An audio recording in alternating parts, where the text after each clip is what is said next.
ರೈತರ ಸಮಗ್ರ ಅಭಿವೃದ್ಧಿಗೆ ಕೃಷಿ ಬೆಳಕು. ತರಬೇತಿ, ಆಸಕ್ತಿ ಮತ್ತು ಹೊಸ ತಂತ್ರಜ್ಞಾನಗಳ ಅಳವಡಿಕೆಯಿಂದ ಕೃಷಿಯಲ್ಲಿ ಕೋಟಿ ಆದಾಯ. ಆತ್ಮೀಯ ವೀಕ್ಷಕರಿಗೆ ನಮಸ್ಕಾರ. ರೈತ ವಿಜ್ಞಾನಿ, ರೈತ ಪ್ರೊಫೆಸರ್ ಆದ ನಿಂಬೆಗುಂದಿ ಬಸವರಾಜಪ್ಪನವರು ಹೊಸ ತಂತ್ರಜ್ಞಾನಗಳನ್ನು ಬೇರೆ ಜಿಲ್ಲೆ, ಬೇರೆ ರಾಜ್ಯ ಮತ್ತು ಸಂಶೋಧನಾ ಕೇಂದ್ರಗಳಿಂದ ಮಾಹಿತಿಯನ್ನು ಪಡ್ಕೊಂಡು ತಮ್ಮ ಜಮೀನಿನಲ್ಲಿ ಅಳವಡಿಸಿಕೊಂಡಿದ್ದಾರೆ. ಇದರ ಜೊತೆಗೆ ಬೇರೆಯವರಿಗೆ ಅಳವಡಿಸಿಕೊಳ್ಳಲು ಮಾಹಿತಿಯನ್ನು ನೀಡ್ತಾ ಬಂದಿರ್ತಾರೆ. ಇವರು ಕೃಷಿ ವಿಜ್ಞಾನ ಕೇಂದ್ರ ಶಿವಮೊಗ್ಗದಿಂದ ಶುಂಠಿ ಬೇಸಾಯದಲ್ಲಿ ತರಬೇತಿಯನ್ನು ಪಡ್ಕೊಂಡು ಸಣ್ಣ ಮಟ್ಟದಿಂದ ಇವತ್ತು 80 ಎಕರೆ ಶುಂಠಿಯನ್ನ ಮಾಡ್ತಾ ಇದ್ದಾರೆ. ಜೊತೆಗೆ ಶುಂಠಿಯ ಸಂಸ್ಕರಣಾ ಘಟಕವನ್ನು ಕೂಡ ಇವರು ಅಳವಡಿಸಿಕೊಂಡಿದ್ದಾರೆ. ಇವರು ತರಕಾರಿ ಮತ್ತು ಆಹಾರ ಧಾನ್ಯಗಳಲ್ಲಿ ಬೀಜೋತ್ಪಾದನೆ ಮಾಡಿ ಯಶಸ್ಸನ್ನ ಕಂಡಿದ್ದಾರೆ. ಇವರು ಅರಣ್ಯ ಬೆಳೆಗೆ ಸಂಬಂಧಪಟ್ಟ ಹಾಗೆ ತೇಗ, ಮಹಾಗನಿ, ಶ್ರೀಗಂಧವನ್ನು ಕೂಡ ಇವರು ಮಾಡಿರ್ತಾರೆ. ಕೃಷಿ ಜೊತೆಗೆ ಕೃಷಿ ಉಪಕಸಬುಗಳು, ಶುಂಠಿ ಸಂಸ್ಕರಣೆ ಘಟಕ ಹಾಗೂ ನ್ಯೂಟ್ರಿಷನ್ ಗಾರ್ಡ್ ಅನ್ನು ಅಳವಡಿಸಿಕೊಂಡು ಕೃಷಿಯಲ್ಲಿ ದೊಡ್ಡ ಮಟ್ಟದ ಸಾಧನೆಯನ್ನ ಮಾಡಿದ್ದಾರೆ. ನನಗೆ 25 ವರ್ಷದಿಂದ ಒಂದು ಆಕ್ಸಿಡೆಂಟ್ ಆಗಿ ನಾನು ಧ್ವನಿ ಸ್ವಲ್ಪ ಪ್ರಾಬ್ಲಮ್ ಆಗಿಬಿಡ್ತು.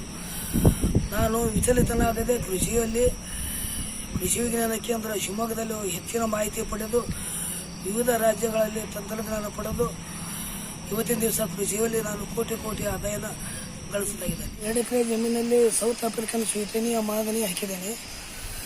ಅದೇ 2 ಎಕರೆ ಬೌಂಡ್ರಿ ಒಳಗೆ 50 ತೇಗದ ಮರ, ಒಂದು 50 ಗಂಧ, ಒಂದು 50ರಿಂದ 60 ತೆಂಗಿನ ಮರ ಇದೆ. ಈ ಸೌತ್ ಆಫ್ರಿಕನ್ ಸ್ವೀಟನಿಯ ಮಾಗನಿನ 15x10ರಲ್ಲಿ ನಾನು ಅಂತರ ಇಟ್ಟು ನಾಟಿ ಮಾಡಿದ್ದೀನಿ. ಇಲ್ಲಿಗೆ 3 ವರ್ಷ ಆಯಿತು. 1.5ರಿಂದ 2 ಅಡಿ ಸುತ್ತಳತೆ, 25ರಿಂದ 30 ಅಡಿ ಲೆಂತ್ ಬಂದಿದೆ. ಇದರೊಳಗೆ ಅಂತರ ಬೆಳೆಯಾಗಿ ನಾನು ಏಲಕ್ಕಿ, ಕಾಳುಮೆಣಸು, ಕಾಫಿ ಬೆಳೀತಿದ್ದೇನೆ. ಇದರ ಅಂದಾಜು ಮೌಲ್ಯ ಇವತ್ತಿನ ರೇಟು ಒಂದು ಗಿಡಕ್ಕೆ 10,000 ಇದೆ. 10ರಿಂದ 12 ವರ್ಷದ ಬೆಳೆ ಇದು. ನನಗೆ ನಾನು 20,000 ರೂಪಾಯಿ ಒಂದು ಗಿಡಕ್ಕೆ ಆದಾಯ ನಿರೀಕ್ಷೆ ಮಾಡಿದ್ದೀನಿ. ಕನಿಷ್ಠ ಬೆಲೆ ಮಾರಾಟ ಮಾಡಿದರೂ ನನಗೆ 50 ಲಕ್ಷ ರೂಪಾಯಿ 10 ವರ್ಷದಲ್ಲಿ ಸಿಗುತ್ತೆ. ಕಳೆದ 10 ವರ್ಷದಿಂದ ಶುಂಠಿ ಬೆಳೀತಾ ಇದ್ದೇನೆ. ಶುಂಠಿಯಲ್ಲಿ ಒಳ್ಳೆಯ ಆದಾಯ ಇದೆ. ಅದೇ ರೀತಿ ನಾವು ಜಮೀನು ಸ್ಟಾರ್ಟಿಂಗ್ನಲ್ಲಿ ಒಳ್ಳೆಯ ಜಮೀನು ಉಳುಮೆ ಮಾಡಿ ಆಳವಾಗಿ, ತದನಂತರ ಕೊಟ್ಟಿಗೆ ಗೊಬ್ಬರದಲ್ಲಿ ಸುಡಮನಸ್ಸು, ಟ್ರೈಕೋಡರ್ಮ ಮಿಕ್ಸ್ ಮಾಡಿ ಅದನ್ನು ಅಭಿವೃದ್ಧಿಪಡಿಸಿ ಜಮೀನಿಗೆ ಹಾಕಿ ಒಳ್ಳೆಯ ರೀತಿಯಿಂದ ಕಾಲುವೆ, ಟ್ರಂಚು ಮಾಡಿ ನಾವು ಬೆಳೆದಿದ್ದೇ ಆದರೆ ಅದಕ್ಕೆ ಬರುವಂಥ ರೋಗ, ಕೀಟ ನಿಯಂತ್ರಣ ಮಾಡಿ, ಅದಕ್ಕೆ ಕೀಟ ಯಾವುದು, ರೋಗ ಯಾವುದು ಮಾಹಿತಿ ಇರಬೇಕು. ಇಲ್ಲ ಇದ್ದರೆ ಕೃಷಿ ವಿಜ್ಞಾನ ಕೇಂದ್ರ ಶಿವಮೊಗ್ಗ ಮತ್ತು ತೋಟಗಾರಿಕೆ ಇಲಾಖೆ ಇವರು ಸಲಹೆ ಪಡೆದು ಶುಂಠಿ ಕೃಷಿಯಿಂದ ಒಳ್ಳೆಯ ಆದಾಯ ಇದೆ. ನಾನು ಪ್ರತಿ ವರ್ಷ ಶುಂಠಿ ಬೆಳೆಯಿಂದ ಇನ್ಕಮ್ ಜಾಸ್ತಿ ಆಗೋದ್ರಿಂದ ಪ್ರತಿ ವರ್ಷ 5-6 ಎಕರೆ ಜಮೀನು ಹೊಸದಾಗಿ ಖರೀದಿ ಮಾಡಿ ಮನೆಗೆ ಉಪಯೋಗ ಮಾಡ್ಕೊತ ಇದ್ದೀನಿ. ಮಿಕ್ಕಿ ಅಮೌಂಟನ್ನು ನಾನು ಶುಂಠಿ ಬೆಳೆಗಾಗಿನ 50-60 ಎಕರೆ ಪ್ರತಿ ವರ್ಷ ವಿಸ್ತರಣೆ ಮಾಡ್ಕೊಂತ ಹೋಗ್ತಾ ಇದ್ದೇನೆ. ಶುಂಠಿ ಮೌಲ್ಯ ವರ್ಧನೆ ಮಾಡಲಿಕ್ಕೋಸ್ಕರ ಮಿಷನ್ ನಾನು ಮಾಡಿಕೊಂಡಿದ್ದೇನೆ, ವಾಷಿಂಗ್ ಮಿಷನ್ನು.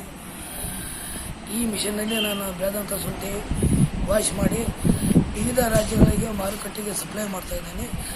ನನ್ನ ಜೊತೆಗೆ ಇತರ ರೈತರ ಶುಂಠಿನೂ ಒಂದು ಚೀಲಕ್ಕೆ 25 ರೂಪಾಯಿ ಅಂತ ಬೆಲೆ ಮಾಡಿ ವಾಶ್ ಮಾಡಿ ಮೌಲ್ಯವರ್ಧನೆ ಮಾಡಿಕೊಟ್ಟು ಅವರಿಗೆ ಮಾರುಕಟ್ಟೆಯನ್ನು ಕಲ್ಪಿಸಿಕೊಟ್ಟು ಒಳ್ಳೆಯ ರೇಟ್ ಬರೋಂಗೆ ಮಾಡ್ತಾಯಿದ್ದೇನೆ.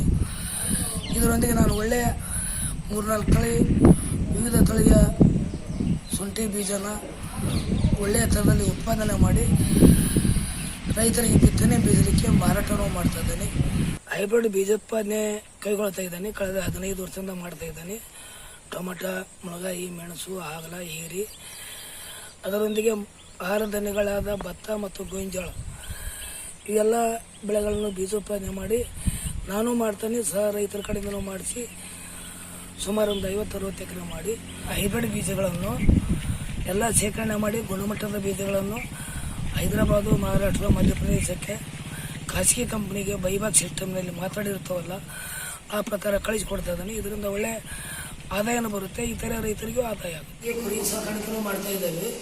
ಪ್ರತಿ ವರ್ಷ 5-10 ಕುರಿ ನಾವು ಸ್ಟಾಲ್ ಫೀಡಿಂಗ್ ಮಾದರಿಯಲ್ಲಿ ಮಾಡ್ತಾ ಇದ್ದೇವೆ. ಇದನ್ನು ನಾವು 6-7 ತಿಂಗಳಿಗೆ ಮಾರಾಟ ಮಾಡಿದ್ರೆ 16,000-17,000 ರೂಪಾಯಿ ಒಂದು ಮರಿ ಮಾರಾಟ ಆಗುತ್ತೆ.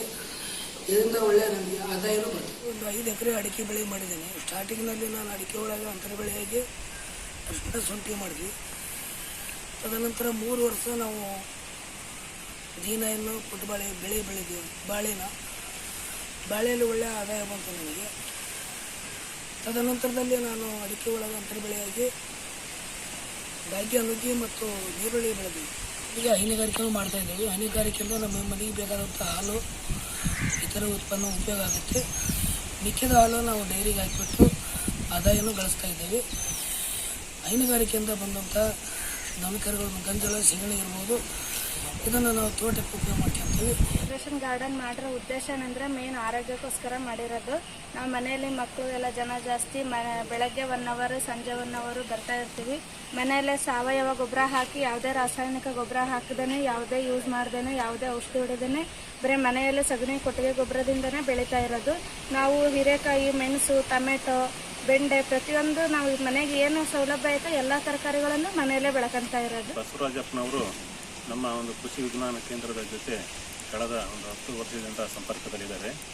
ಇವರು ಈ ಪ್ರಾರಂಭದಲ್ಲಿ ನಮ್ಮ ಒಂದು ಕೃಷಿ ವಿಜ್ಞಾನ ಕೇಂದ್ರದಲ್ಲಿ ನಡೀತಕ್ಕಂಥ ಅನೇಕ ತರಬೇತಿ ಕಾರ್ಯಕ್ರಮಗಳಲ್ಲಿ ಭಾಗವಹಿಸಿ ನಮ್ಮ ಒಂದು ಕೃಷಿ ವಿಜ್ಞಾನ ಕೇಂದ್ರದ ವಿಜ್ಞಾನಿಗಳಿಂದ ವಿವಿಧ ವಿಷಯಗಳ ಬಗ್ಗೆ ಇವರು ಮಾಹಿತಿಯನ್ನು ಪಡ್ಕೊಂಡಿದ್ದಾರೆ. ಪ್ರಮುಖವಾಗಿ ಶುಂಠಿನೂ ಕೂಡ ಇವರು ಹೆಚ್ಚಿನ ಒಂದು ಪ್ರದೇಶದಲ್ಲಿ ಬೆಳೀತಾ ಇದ್ದಾರೆ.